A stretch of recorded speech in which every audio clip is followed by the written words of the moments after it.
Jogador Seleção Nasional Gali Freitas sahut treino dahulu konia klubu Fong ihal Liga Indonesia Persebaya Surabaya, segunda lokaraik ihal lapangan ABC Kompleks Stadion Gelora Bung Tomo Surabaya. Treinamento referemos lidera direta husi Persebaya ni treinador Fong Eduardo Perez. Ba jornalista Sira Gali Freitas senti kontente bele hahunya treinamento dahulu ko dihamutu ko jogador Persebaya Sira.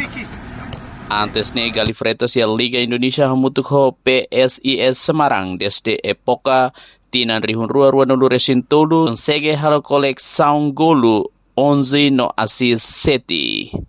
Gali Freitas nudar jogador Estrela Timor Leste nia hahunya karera profesional ihal Liga Timorense hamutuk la Lenok United hamutuk ko klubu la Lenok United no konsege manang Copa FFTL ihatinan rihun rua nulu ba la Lenok United. Nia hahunudar jogador Seleção Nasional ihatinan rihun rua sanulu Racing Walu waing hira hasuru Brunei Darussalam no Lori Timor Leste manang 3-1 inclui ofrece golu ida equipa cobertura VIP TV.